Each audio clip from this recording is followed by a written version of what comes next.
What's up, everybody, and welcome to episode number 135 of Confessions of a Market Maker. I'm your co-host, Ray, aka All Day Ray, aka the Superman Lover, and I'm joined here by my renowned co-host, former market maker, 20 years, and current day trading educator, the Gorilla of House Street, the prodigal son of Regina, and the heartthrob to women of Eastern Europe. JJ, how's it going? Good, brother. How you doing? I'm doing very good, and I'm excited for our guest today, who is having his name immortalized among trading's all-time greats. From shorting parabolic moves to mastering discipline, he's carved his place through consistency, control, and precision. The man soon to be featured in Jack Schwager's Market Wizards: The Next Generation. I'm talking about Phil. God, Phil, I forgot to ask you how to pronounce your last name. Goedeker, Phil Goedeker. Phil Goedeker. Yep. Phil, thanks so much, man. How's it going? Awesome. Happy to be here. Awesome, man. We were talking about it. It's before the podcast. When this got scheduled, I didn't know. I actually man, I followed you from way back. I know. I believe you were you had a large Twitter account. You went under Ozark Trades. I believe you were you were with a group of guys. You were known with Investors Underground. Am I remembering this correctly? Yes, You correct. want to just Investors. shed a little background of what happened with the Twitter accounts and yeah, that time period. Yeah. So, I've been trading for about 20 years now. I got on Twitter originally back in probably 2014-ish, and that's when I found Nate at Investors Underground. I'm actually still a member of that today. But yeah, I had a profile, Ozark Trades, kind of grew it under that. It grew to, quite a big following. And I'd gotten hacked a couple times, impersonated several times. Twitter just permanently suspended me with no reason. I'm going to say 2018 or 19. And then they wouldn't even correspond back. I don't know what happened, and I kind of decided just to say screw it, stay off social media for a couple of years because it didn't provide me a lot of value. And then trading's kind of a lonely game. We all work in our own little world, and I kind of got lonely, so I started a new profile, but I stay kind of quiet these days compared to the past. I'm semi-retired for sure. But I do like social media, reaching out to people, connecting a little bit here and there.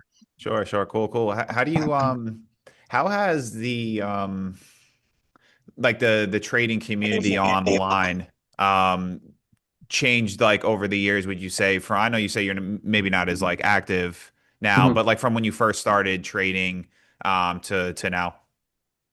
How has the social media? Well, social media is big. There's a lot of influencers. There's a lot of people with a lot of following. There's a lot of chat rooms out there. We saw years ago, several different chat rooms actually got, indicted by the SEC, Yeah. facing jail times, pumping and dumping stock. So, I mean, social media has such a big effect on the movement of stocks. And it's wild. It's wild. But if there's one thing I've learned from trading through 20 years is that every single trade I make or every real profitable trade that I have is conviction from myself. It's not anything I got from social media.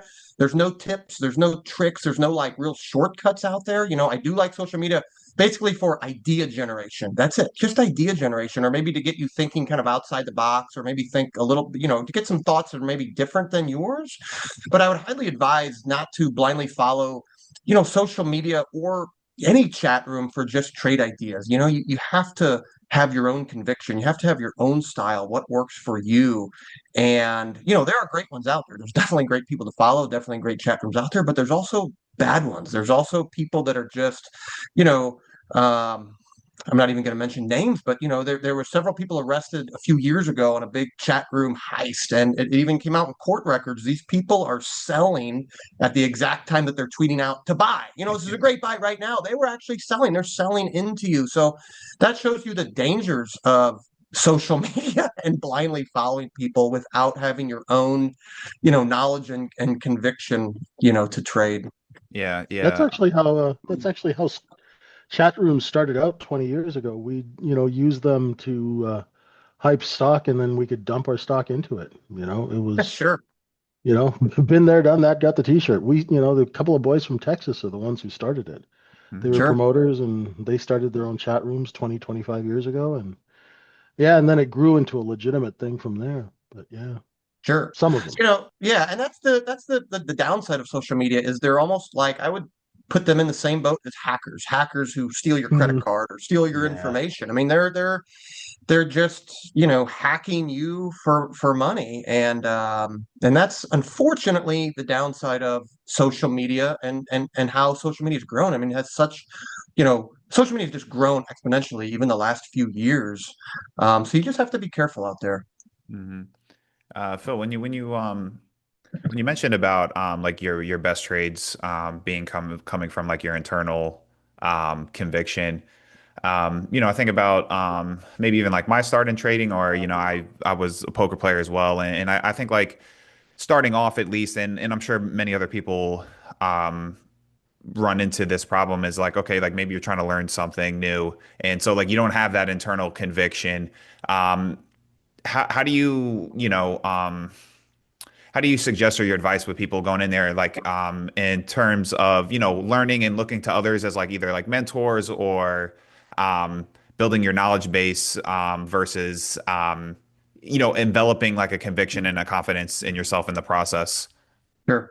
So I can speak from my experience, what worked for me, and I've talked about this before. What works for me may not work for you. Other people have found different techniques or different shortcuts or different avenues. I'll speak about what works for me. And unfortunately, what worked for me was virtually doing everything on my own, virtually learning every single thing on my own. Where I started 20 years ago, there was no social media, there was no Twitter, there were chat rooms, but they were just horrific. You didn't even want to be in there. So so I had to have a maybe a longer learning curve than others. It took me 2 years to become profitable, but in that time, it forced me to on my own study, study, study, study, study, study, study. But I had a love of the markets. There was no forcing me to do it. I wanted to do it. And it forced me to fail and then learn from that failure and then fail again and then fail again and then fail again, and keep learning from those failures over and over and over and over again. So, to maybe better answer your question today, I know there's a lot of chat rooms out there. There's a lot of courses out there, and there's good people to follow on social media out there. So I would suggest using that as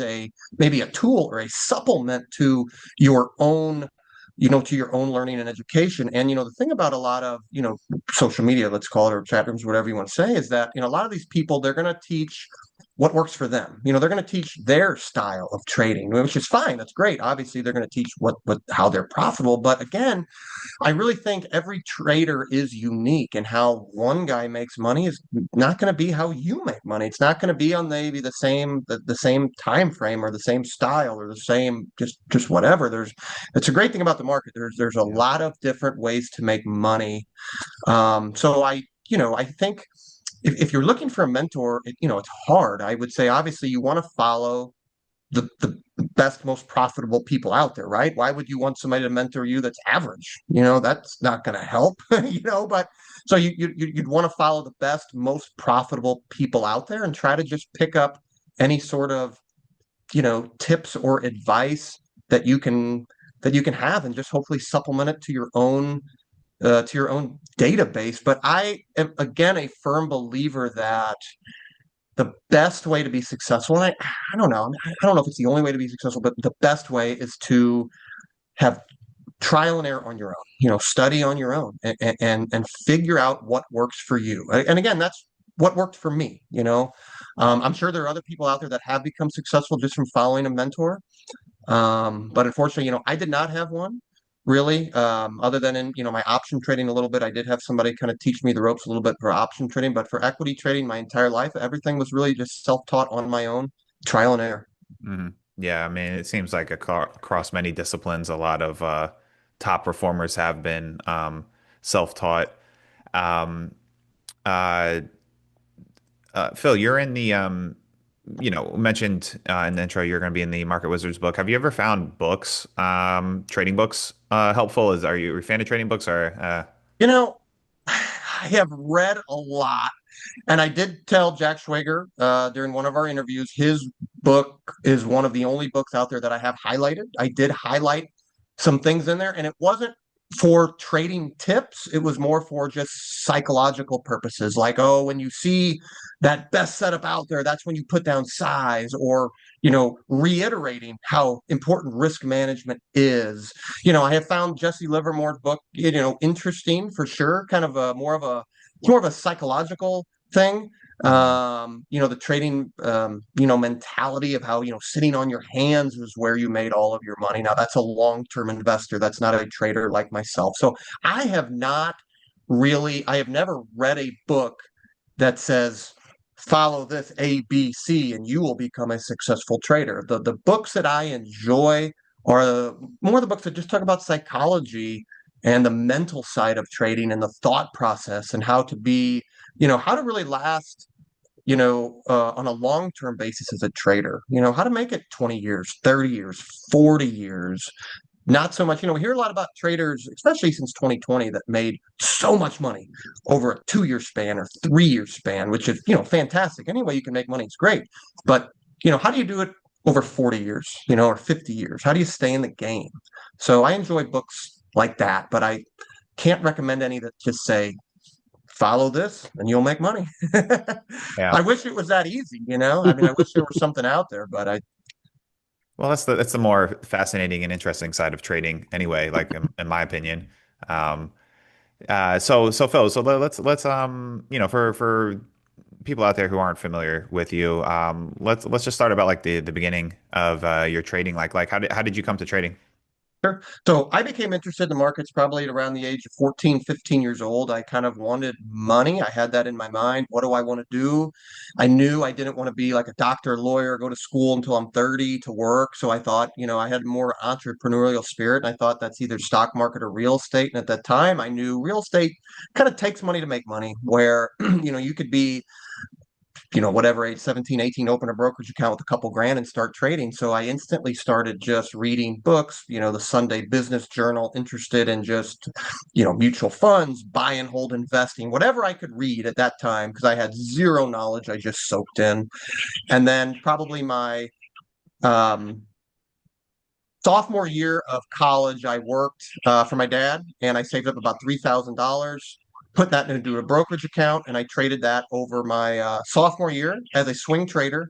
Slowly lost that money. Did the same thing my junior year, saved up about $3,000, slowly traded that as a swing trader, only going long, lost that money. Senior year, I had 5,000, and it was the summer of junior senior, I realized shorting was possible. I had never known that. I had never known you could bet stocks go down. And at that time, I thought, holy cow, I can bet stocks go down. I'm great at picking stocks that go down. So at that time, I really changed my basis into, instead of looking for breakout stocks, looking for stocks that were overvalued, stocks that had run up way too high that I thought would fall back down. So in August of 2005, I believe, I started with 5 grand. And when I graduated senior, May 2006, I had turned that 5 grand into $1 million only by shorting just parabolic moves. I had hit just an unbelievable market. And I had no rules at the time. I knew how to trade that chart, but that return of 5,000 into a million in 9 months. I mean, I couldn't replicate that today because I know risk management. I have position sizing rules. I have so many more rules. At that time, I had nothing. But so once I graduated with $1 million at the age of 22, I was like, well, I had gone to school to be an accountant, was hoping to be a CPA, but I'm like, no way. I'm now. This is what I'm doing forever, and it just kind of took off from there. Just snowballed from there. That's incredible. These saying like you couldn't replicate it again. So what were you? All right, let's say this because I'm sure you were doing some things right, Phil, right? Like, Yes. so what were you doing right? What were you doing wrong that you would not do today? So what I was doing right was, and again, I had just come off of probably 3 years of studying technical analysis extremely hard. I mean, I was in Mhm. college, but I was studying the market every single night, looking at hundreds and hundreds and hundreds of chart setups every night. That's what I loved. I was looking for the patterns. And at the time, I was looking for patterns of stocks that were going to break out. But, when I knew shorting was possible, now I thought, okay, I've seen all these stocks that break out and go up. And what happens when they hit a peak? They come right back down. They come right back down. So once I started to short, I immediately just um, was only looking for parabolic stocks to short. I timed things right. I covered things right. I had a lot of patience. Back then there was no short interest. There was no locate fees. I was trading at Scott Trade. They had very good locates. There was no fees or charges. So I could short a stock, hold it for 3 weeks, 4 weeks. I paid nothing, Yeah. And again, I thought at the time, if you weren't all in on a stock, then what were you doing? So I went all in on every position. If I had 200 grand in my account, it was a margin account. I was shorting 400,000 of stock. When my account got up to 400,000, I would short 800,000 of stock. And again, I hit a I hit a very hot market. There's no doubt about that. Now, again, when I graduated with $1 million in May of 2006, I thought, okay, that summer, June, July, August, I was hoping to turn that million into 3 or 4 million. Well, that summer, that million went down to 500,000 really quick. Things changed. My timing was a little off. I learned I can't go all in every single position. So that was a very good lesson in money management and risk management. So in August, I believe it was August 2006, I immediately thought, hey, this is scary. I lost $500,000 in a few months. So I took out 400,000, put it in my bank account. And I just started with 100K. And I thought, whatever I make at the end of the month, I'm going to wire out. And I've literally done that my whole life. Now I've scaled up my accounts, but whatever I make at the end of the month, I wire out. I put it into different avenues, real estate investments, mutual funds, but it doesn't matter. But I wired out. I did that for several years, kept a small account, 100K, and focused on month to month performance and just wired out my profits, grew my bank account. And again, it just snowballed from there. Yeah, yeah, nice. You think it has like some like nice at least like for myself like nice like psychological like benefits like hey like you're paying yourself like that or you're doing it more from like a discipline aspect or maybe a little bit of both? Both. So Yeah. I, again, was a firm believer early on. I wanted to day trade to pay myself. I'd read the books on Warren Buffett. You buy a stock and you never sell it. And I thought, well, what fun is that if you never sell? I want to sell, I want to make money. So yeah, you need to feel like you have a value and you're paying yourself. And when you see your bank account go up, I felt value, but also discipline because I have always had a fear, especially in my younger trading career, a fear of having to get a job. I'm like, if this doesn't work, the alternative is you got to get a job, which is okay. I mean, there's nothing wrong with jobs, but I didn't want that. I wanted to trade. I want to sit at home in my office and work for myself, by myself, and have my performance solely on how I perform. So I had that fear of if I fail, I got to go to work. I didn't want to do that. So I was building up that bank account and multiple other investments as, a backup in case things got slow, lost money, whatever. Yeah, yeah, makes sense. Just got to take a quick time out here to listeners to know about a trading Discord server, the Trading Syndicate, where we offer not only ES, where teaches and trades, but other futures, instruments, stocks, crypto, and we have DFS and sports betting channels, which I'm highly active in. You can come visit us at the tradingsyndicate.org. Phil, your shorting of parabolic or just extended moves. I guess like two questions.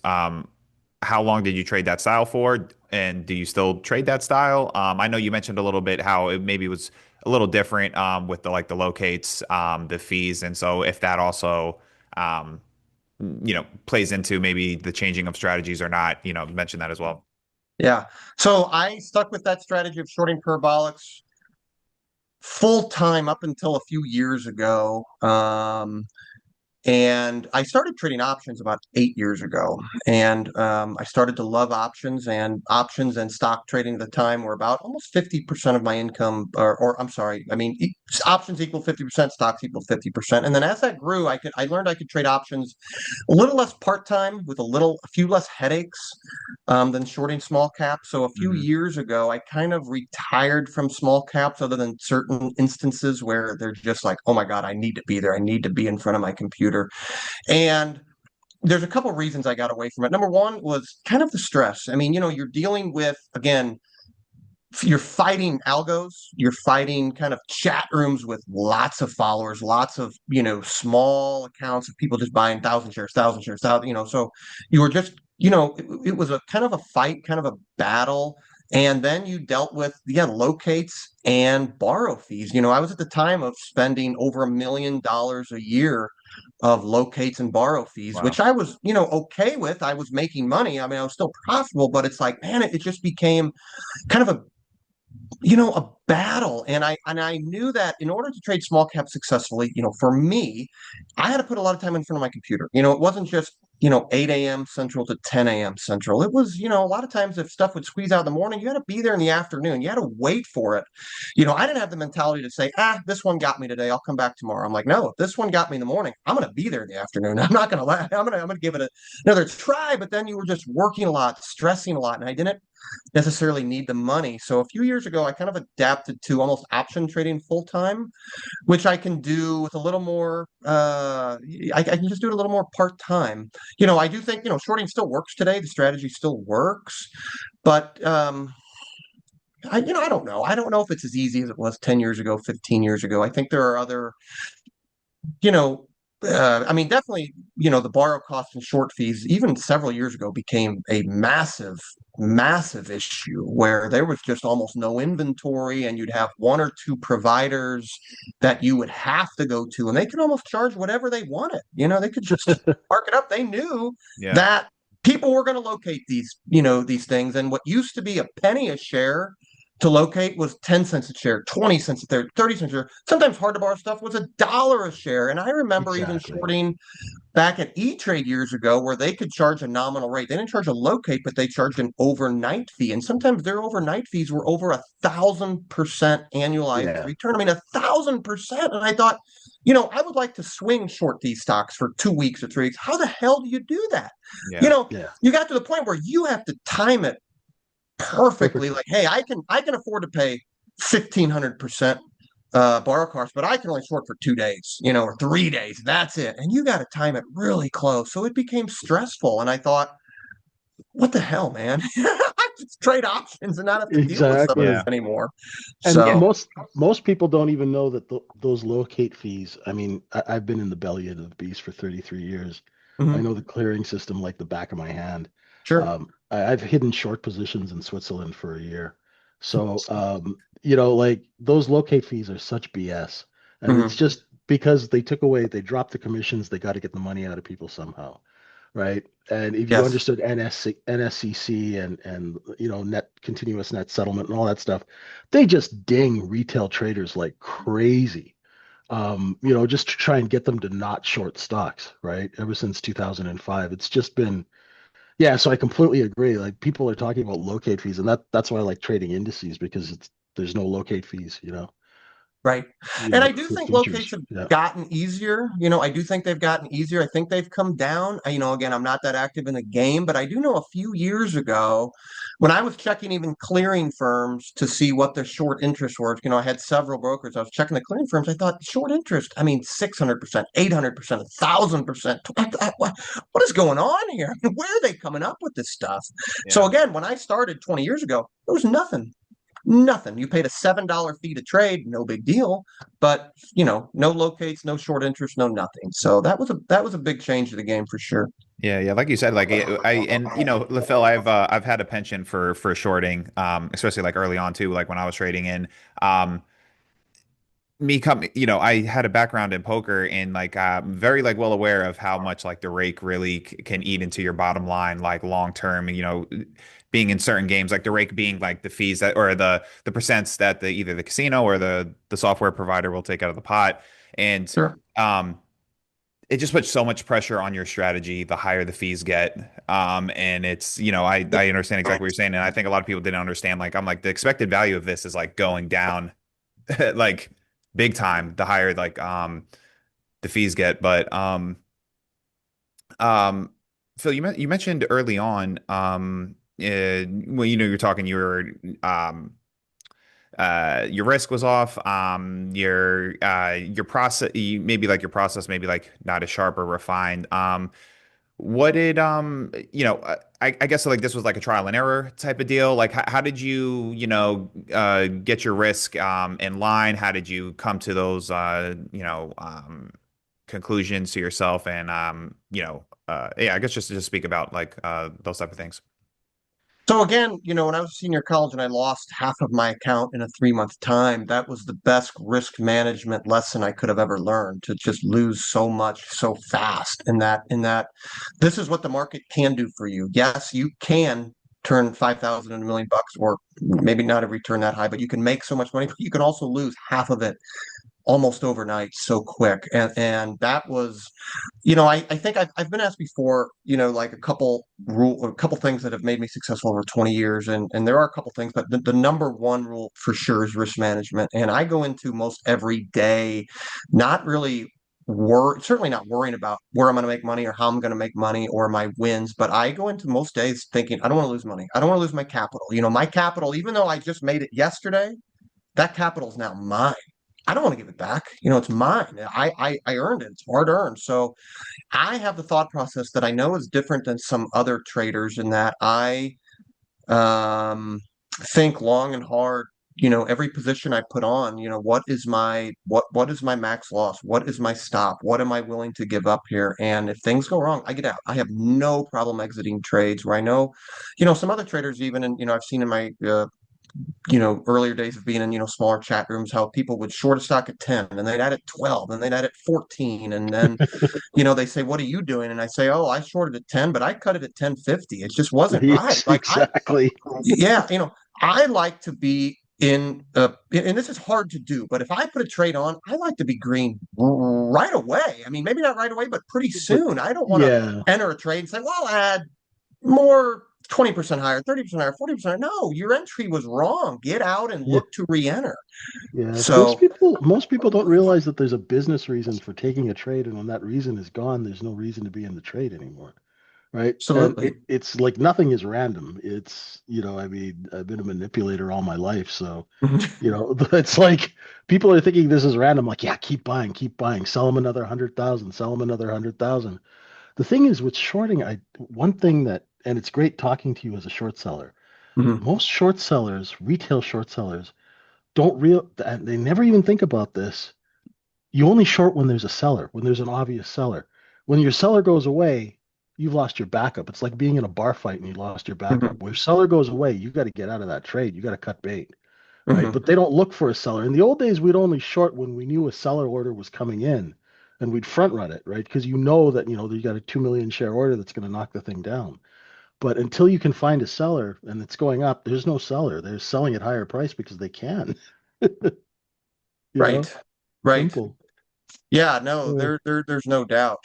Um, I just, I've had, you know, a couple of bad losses. I talked about this in the Market Wizards. I shorted Dries, DRYS, it's a company called Dry Ships. Yeah, Back in yeah. 2017, I don't remember, about $15 a share. And I knew it was garbage. I mean, I knew it was, and I covered it at 80, and I lost $1 million. And I thought to myself, I will never do that again. Never do that again. And I had, some outside influence of other short sellers. Nope, I'm not going to cover. I'm not going to cover. I'm not going to cover. And again, so I've been there. I'm not going to say like I'm immune to Yeah. this. Oh, I've never done it. But I have been very good in my career of trying to time that entry as perfect as I can and trying to be green really, really soon. Then if I'm green, I add. Then if I'm green, I add a little bit more, but I don't add when I rarely, I don't say I don't, but I rarely ever add if something's going against me because that means my initial entry was wrong. And I talked about it years ago, but I take paper cut losses. And you think about your finger. Exactly. How many paper cuts can your finger take before it's amputated? I can take a lot. I can take Yeah.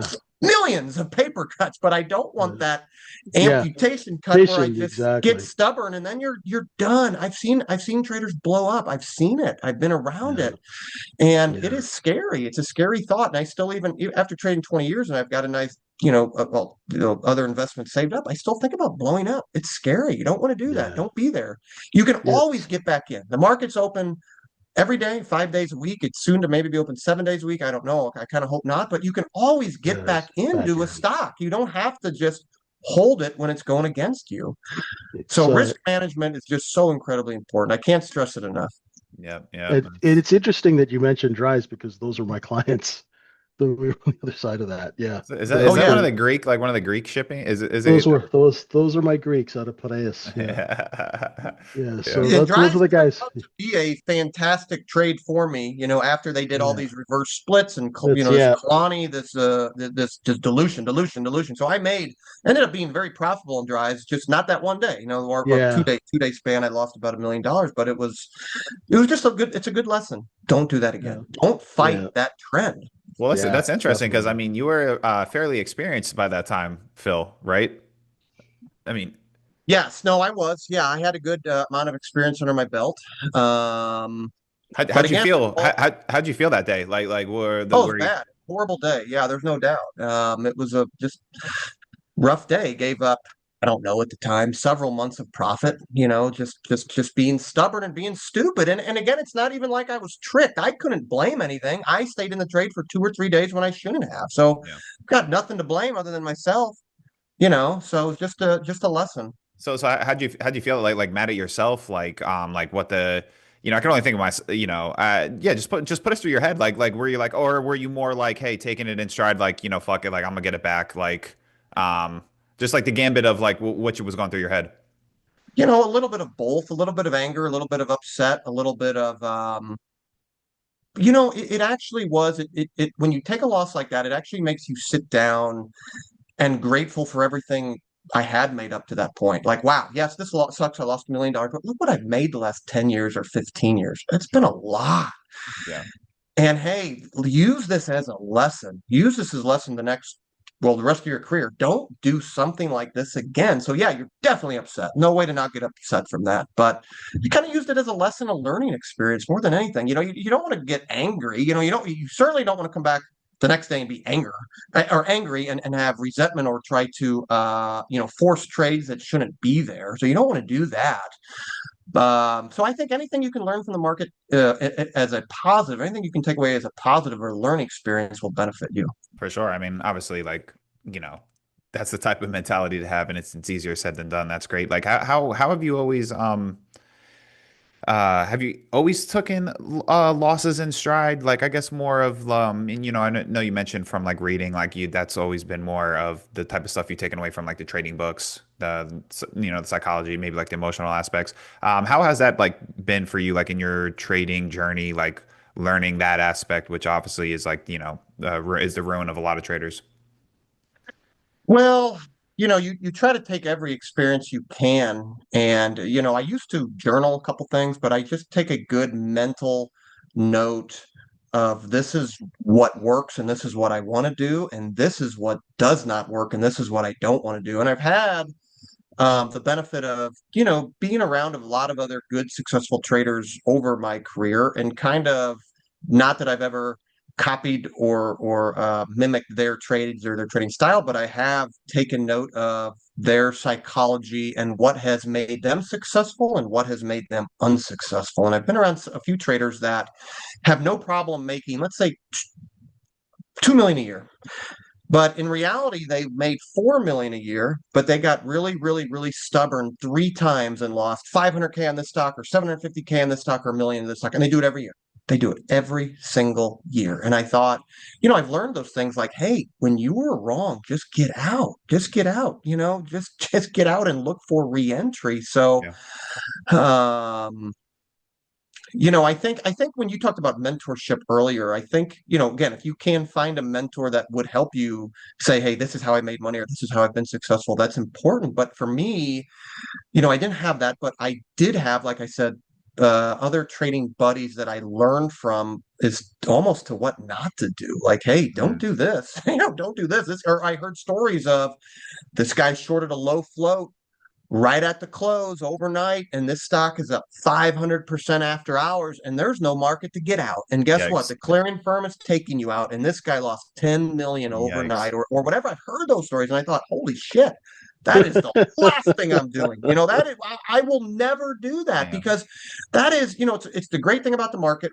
We all have the ability to make a lot of money really fast, but the market has the ability to take that away overnight in a day gone. And another lesson I've learned, I'm not changing the subject, I don't know if this goes with your part or not, but I've always been an advocate for wiring out, like I said, at the end of the month, but also putting Exactly. your money, putting your profits somewhere else, having a backup.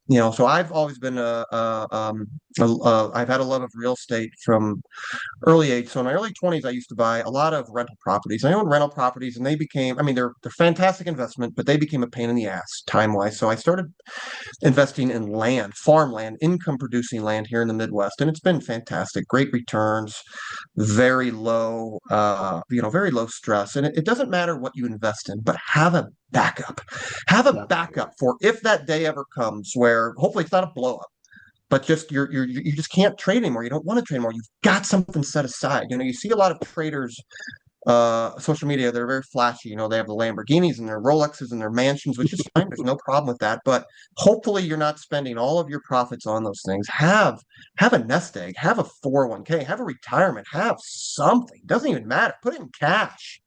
But keep it, because I've seen other traders that can trade a long time, 10, 20 years, and then, they didn't have a backup. And it's like, what did you do with all your money? I blew it. And it's like, my God, so that's something else I learned. Like, shit, I don't want to do that. I want to back up. I do want to retire someday. I don't know when it'll be. I mean, I will probably trade part-time my whole life. I'm addicted to the markets. It's something I mentioned in the Market Wizards interview. I'm addicted to the markets, and that's what's definitely helped me be successful. And then I think about the markets all the time, but you know, but it's someday, yeah, you want to walk away. You need your nest egg set aside. So traders do that every month. I couldn't stress that enough. Yeah.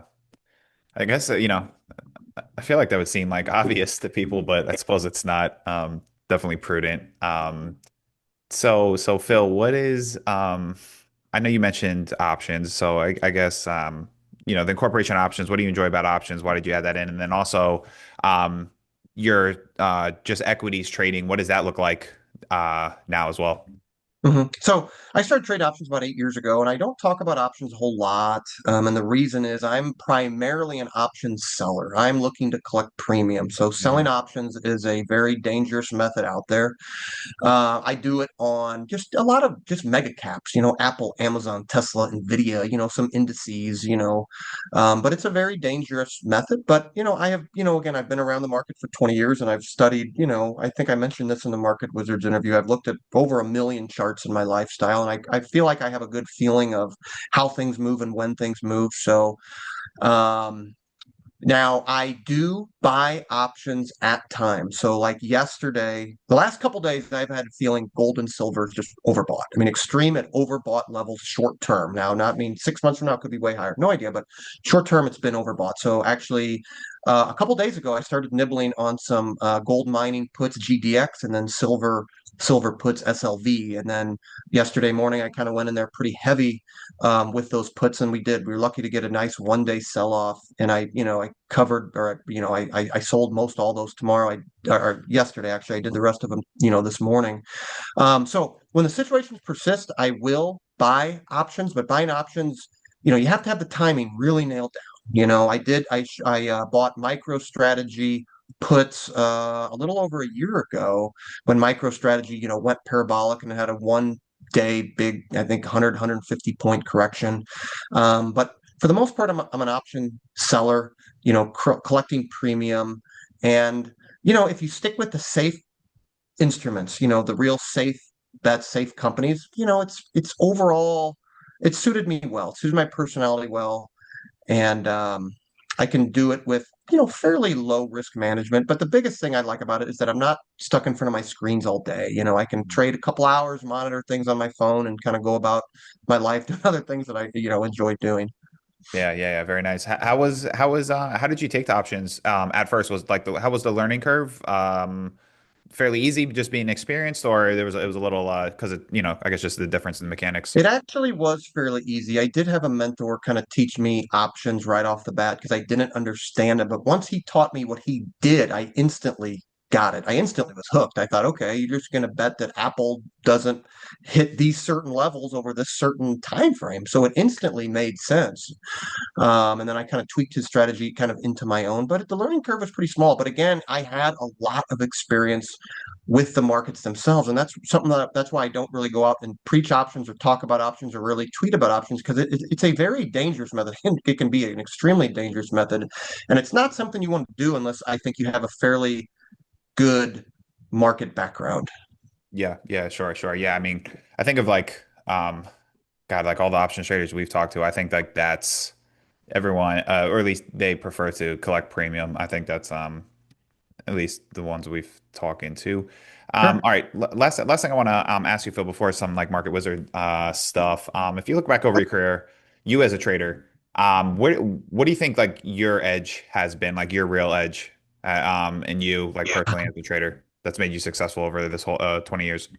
Honestly, I think the one thing is work ethic and dedication. I have put in lots and lots and lots of time, countless time, especially back in college. I was not a huge partier or drinker. I did have my time, but I studied a lot. I studied the market a lot, and I've been addicted to the market. So when you find something you love and you can put in the time and you can sit in front of the screens, even on the weekends, nights and weekends, I used to just study and study and study and try to figure out, what I did is I studied the charts of, previous parabolic stocks and how they fell. I studied the intraday charts. What does the volume look like? What time of the day does this happen? What is the float of the stock? What exchange are they on? Was there any news given out? And my edge was just, I think, outworking a lot of people where I just put in the time. But I think there's two other things outside of that. Number one, we already talked about risk management. I'm a strong proponent of cutting losses immediately. If it's not right, get out. You can get back in a minute, 10 minutes, an hour, tomorrow, doesn't really matter. Commissions are cheap, if not free. Get out and look to get back in. The second thing, though, the flip side of that is that I have never had a problem.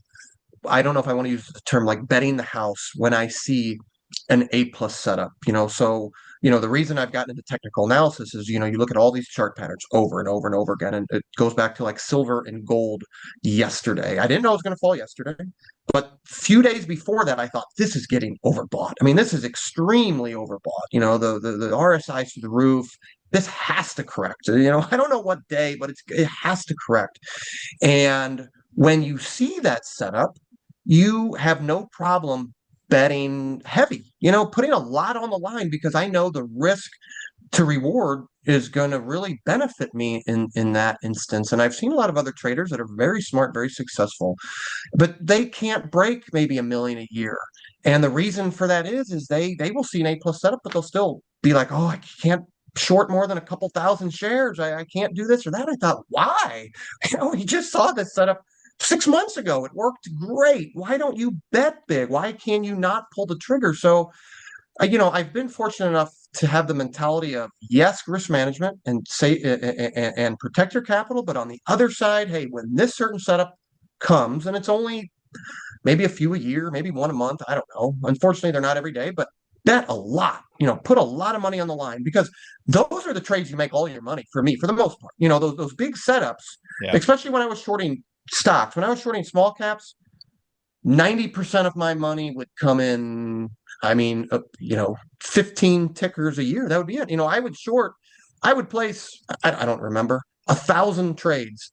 And if you would take out those 10 most profitable trades, my P&L would look like shit. And it'd be like, oh my God, Right. this guy's an idiot. But, you have those huge setups that make all your money. So I think you've got to be able to identify those and have the conviction to bet big. Yeah, for sure.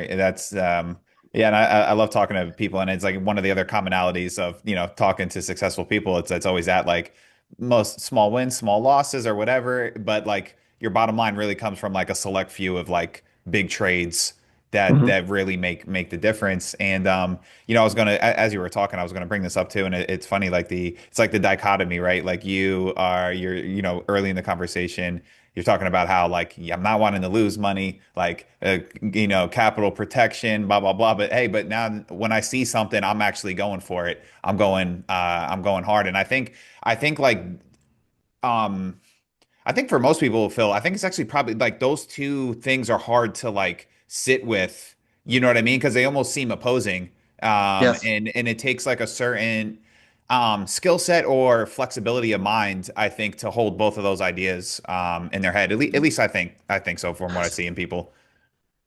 No, I agree. It is hard. And that's where it comes to, my background of looking at so many charts over my lifetime and being able to identify this is an A plus setup, and Yeah. that's hard. It is. And again, there's not many of them because there's a lot of setups you can say, it's not A plus, but it's A or maybe a B plus. So it's not that bad. Well, how your position sizing should be. Because again, day to day, the setups, they're just average. You get, a fair one, a bad one, a good one. But for me as a short seller over my career, it's usually one big trade a month was how I kind of made my money. And again, the only way to identify that is through research, just studying them, studying the setups, study the move on the way up, and then study how it peaks and when it peaks, but then study the whole move down. How much of that move did it give up? Did it just give up 10% then consolidate, or did it give up 50% or 60% or 70% of the move? And if it did give up 70% of the move, why did it? What was the news on that? And where was there dilution? Were there warrants outstanding? What's the whole background of the story? And that's what kind of, again, helped me be successful over my career, is just studying the background. I mean, even though I'm a 95% technical trader, because I think technicals are just really by far the most important thing to a day trader. But you still kind of want to have that 5 or 10% fundamental analysis to know the story, know the background, and that would help as well. Sure, it can give you like a hook on maybe like the narrative going on here. Absolutely. Yeah, yeah, for sure. Cool. No, I like what you said. Like to answer to the holding the dichotomy, it's like the work, it's the preparation can help you hold those hold those almost seemingly opposing ideas. That's awesome. Okay, so I'll ask you about the Market Wizard. We've had on Jack Schwager before, God, years ago, but it was when the last book came out, Unknown Wizards, and we had a few of the guys in that book. So it was interesting. It's always interesting hearing about like the process, at least like hearing it from those guys. So I guess like over how many days was it, Phil? Like how many days did you meet with Jack in person? Or it was No, we did everything. We did everything over Zoom interviews with Jack, and then George Coyle is co-authoring this book as well. So they okay. put out a tweet months ago. Writing a new book, still a couple spots, and I instantly just blew it off. Thought, no, the odds are no, and I thought, oh, why not? So I went in there and I literally wrote 2 sentences to my thing. I've been trading for 20 years. This is how much money I've made. Here's a video I did years ago or something, an interview I did. One of my Vegas interviews went, it's got over 1 million views on it. And then I just sent Oh, it and that nice. was it. And then about 2 days later, I thought, maybe I should write a more in-depth story. So I did. I went back and again submitted another response with, it was a full page background of my trading history and everything. I just laid it all on the line. This is what I've made. This is how everything, I can support everything. So George reached out to me. George and I talked several times over a week period, and I sent him all of my information, tax returns, 1099s, brokerage statements. That was complex, but they do verify everything. They want to know, hey, you are what you say you are, and your profits are what they say. And then it was just a 2-day interview over Zoom, several hours, just kind of going over, kind of what we did today, similar, just background and how you've made your money and what worked for you, what didn't work for you, and things of that nature. Okay, cool, cool. So it's standard-ish, nothing I mean did it go I don't know, did you have any like expectations that more or less maybe what you expected? I didn't know. I mean, I had read Jack's book, so it was an honor to honestly even hold a Zoom call with him. But he was one of the most down to earth, friendly, nicest people I've ever met. So it was a great experience with him and George together. They were just down to earth, nice people. And I was almost worried, like, oh, are they going to believe what I'm telling them? But, they did. They've spoken to a lot of traders before, and they've even said, we know how to kind of read out BS. I mean, there's a lot of traders that put in the submission for that. I know Hmm. speaking with both of them, they have to weed through a lot, and they did share, just a little some of those things of just the BS that they do have to go through. I mean, and they spend a lot of time verifying everyone, a lot of background information, financials, because there's a lot of like we talked about earlier, the downsides of social media. Because I asked them, I said, why would somebody make this stuff up? And they said, well, they really, want to be in the book. And I get that, but I said, why lie? I would submit it, and I still didn't think I would get in. I'm honored to be in, but they explain kind of the hoops that people go through. These clowns on social media that'll just go to great lengths to I guess to have somebody believe that they are somebody that they're not. Yeah. But they put in a lot of time. Jack and George do. I know they told me that the interview process is maybe only like 10 or 20% of the overall amount of time that they spend, it's all the editing, writing the book and the verification is where they spend most of their time. Yeah, yeah. So, did you know any of the I saw the list of the people that are going to be in the book. So, what's the premise like next generation? So, what's like the premise like is it people like yourself as well, like retail I traders, people down on their own? Is there some more institutional people? Like, do you know? I believe it's mostly retail traders. I believe I'm the oldest one in the book at the age of 41, to be honest. So I think it's a lot of younger Oh, traders, several in Okay, their sure. 20s. But I believe it's mostly all, yeah, retail traders. There are some traders in there that have made lots of money. I believe almost, $500 million. I believe there's a couple in the book. Wow.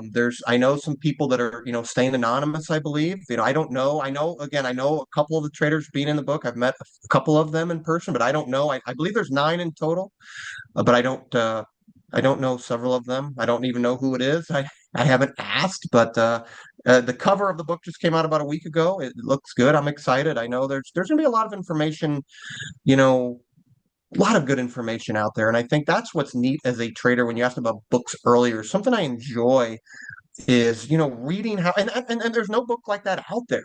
We Yeah. read about Warren Buffett, how he did it. Okay, that's fine.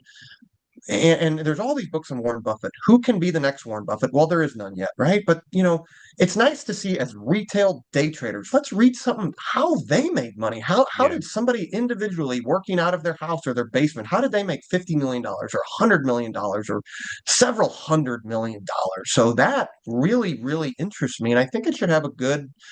I think it should do well because you know social media has grown, like we talked about the last several years, and retail trading interest has grown. Trading volumes are through the roof. So I think it should have a really big following in that people want to see how the average person made it, not how that hedge fund trader made it, with 50 analysts and maybe some inside information. I mean, the average person can't mimic that, right? But we can mimic each other trying to get some tips and strategies to hopefully use.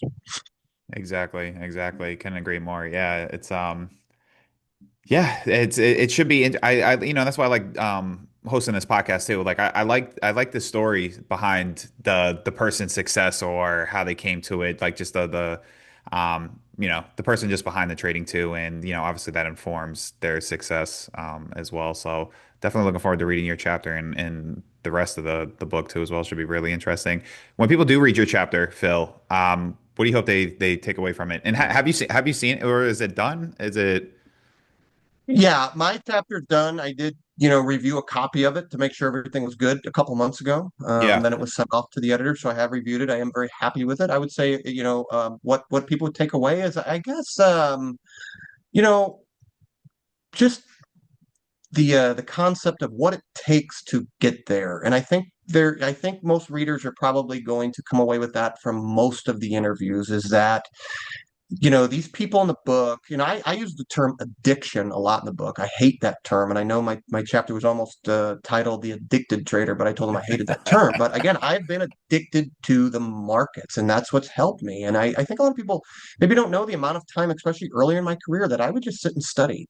Not because I was forced to, because I wanted to. I wanted to do it. I was so uh, um, uh, excited to just figure this out. And I think that's what you're going to find out with the other traders as well, is the amount of time and effort and energy and stress and sleepless nights and early mornings and locates that everybody had to fight through to get. So it's a fight, it's a battle, but you can't be won. You just, I think it's mentality. You got to have that mentality to not take no for an answer, you know, and the discipline that you will just keep going no matter what. Um, so yeah. Awesome. All obviously all great attributes. Excellent. And so with that, that's going to conclude today's episode of Confessions of a Market Maker. If you guys enjoyed this episode, please rate and review it for us. If you'd like to join a supportive and professional community of traders, you can join us at the tradingsyndicate.com. Phil, let the listeners know where they can find you if you want to be found, and anything else you'd like them to know. Sure. My Twitter handle is Trade STL. You can find me on Twitter. That's the easiest thing. I'm also in Investors Underground chat room. I'm kind of in the background. I don't say a whole lot in there, but I kind of monitor it for different news and events. So you can reach out there or Twitter. Cool, cool. Oh, one thing I did want to ask you, Phil. You're well, I was trade STL, so I'm assuming you're in Missouri. I am in Missouri, yes, sir. Cool. How's the Midwest? How do you enjoy living out there? Outside of January, February, March, I love the Midwest. It's great. I love the change of seasons. Weather's great. It's laid back. Um, we enjoy our trips to Florida in the winter. We enjoy our trips to mountains in the fall, but I still, the Midwest is home. I love it. That's awesome, man. Any like sporting events? Are you? I'm a bit into sports. Any like St. Louis sports or no? Oh, I'm a Cardinals fan, Blues fan. Used to be a Rams fan. I was a big football fan in the late '90s. We had the big football team in the late '90s. We Yeah, had yeah. our years, 2 years, I think, 2 or 3 years of good years, and then the Rams left us for LA, which I'm still a little bitter about. But it's Sure. I coach all of my kids' youth sports. I enjoy it. I've been an athlete my whole life, and when I'm not in my office, I'm outside in our yard. We're lucky enough to live on 3 acres, and we have a field, the volleyball court, a soccer field, a baseball field, and we're Sweet. outside people. We play sports all day, every day. So I enjoy that. That's sweet, man. I was thinking I was watching actually a little hockey. I think the Blues played last night. I am down here in Florida though. We love the Chuck down here. He's from St. Louis. Sure. Yes. And yeah, I don't know if you saw it last year. The Blues played a crazy series with Winnipeg last year. It was like game Uh-huh. 7, one set. That was a wild hockey game. It But is wild. The Blues had their year a few years ago, that yeah, lonely Stanley Cup, and we've been struggling since, but we'll get back at some point. yeah, yeah, for sure. Phil, thanks so much for your time, man. I had a lot of fun, man, and thanks for being gracious I've with I've your uh answers. I've enjoyed it. Thank you for having me on. All right, thanks Thanks so so much. much. All right, so for Phil, I'm John Stud. He's the gorilla of House Street. You stop, though.